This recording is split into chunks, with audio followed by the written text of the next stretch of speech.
এমন এক লেখক, বাংলাদেশি লেখক, জার্মানে মারা গেছে, নাস্তিক ছিল, কথা কোন ঠিক কিনা? বই লেখছে ফাকসার জমিন সাদবাদ। ঢাকা বিশ্ববিদ্যালয়ে লাশ আসলো, ইমাম সাহেব সব ছুটি নিয়ে দেশে গেছে। বরিশালের ইমাম সাহেব ছিল, কয় হুজুর আপনি কোথায়? কই মুই দেশে আইছি। আপনার কি হয়েছে? কয় মোর অসুখ হয়েছে। কেউ জানাজা পড়াইতে রাজি না, দেশে লাশ দিয়ে গেল মুন্সিগঞ্জে। এক মুয়াজ্জিন সাহেবের দইরা আইনা কয় আপনি জানাজা পড়ান। মুয়াজ্জিন জানাজা পড়াইছে। ইমাম সাহেবের এলাকায় আইসা কয় নাস্তিকের জানাজা পড়লি কেন? কয় বাইরে আমারে মারিস না, ও জানাজা দিয়ে কি পড়ছি আমি জানি, আর আমার আল্লাহ জানে। এক এলাকা সর এলাকার ইমাম সাহেব জানাজা পড়াইছে 30 বছর দোয়ায় কুনুত দিয়া। কি দিয়া? লোকেরা কয় হুজুর দোয়ায় কুনুত দিয়া জানাজা পড়ান, জানাজা তো হয় না।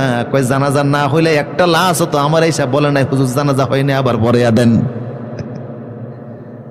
আমার প্রিয় সুদীপ, ওয়াল কলম আমা ইয়াসতুরুন, কলম যেটা লিখে ওইটার কসম। কলমের কসম, দুই জিনিসের কসম আল্লাহ খাইলেন। কলমের কসম, কলম যার লিখে সেইটারও কসম।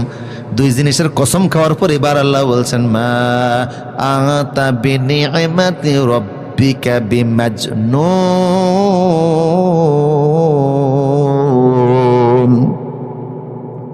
ও নবী, আমি আল্লাহ বলছি আপনি পাগল না। দুই জিনিসের কসম কে বললাম, আমি আল্লাহ বলছি আপনি পাগল না। নবী গো, পাগলের তো কেউ পুরস্কার দেয় নাই, আপনার জন্য এত পুরস্কার। ওয়া ইন্না লাকা আজরান গায়রা মামনুন, এত পুরস্কার আপনার আমি দিব। সেদিন কাফেরেরা দেখবে আপনার সামনে এসে পায়ের মধ্যে পড়ে যাবে, কিন্তু কিছুই করার থাকবে না।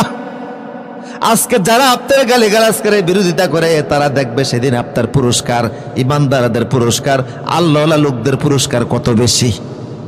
ওরা সেদিন দাঁড়ানোর মতো জায়গা পাবে না, আর ইমানদারা থাকবে নূরের চেয়ারে। আপনাকে মাকামে মাহমুদের চেয়ারটা আমি আল্লাহ দান করে দিব। সেদিন হাসরবাসীদের কোনো পানি থাকবে না, হাউস থাকবে না, একটাই থাকবে পানি, হাউজে কাউসার।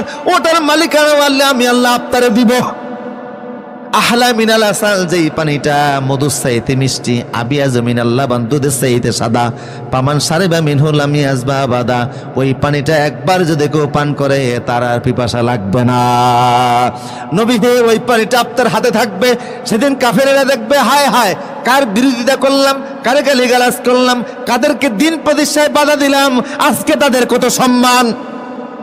কথা বলেন ঠিক কিনা? ওয়া ইন্না লাকা আজরান গায়রা মামনুন, সেদিন ইমানদারদের পুরস্কার দেখে ওরা কলিজা শুকিয়ে যাবে, যে এই ইমানদাররা আল্লাহর রাস্তায় জীবন দেওয়ার পরে তারা শহীদ হয়েছে, আর শহীদের মর্যাদা কত বেশি।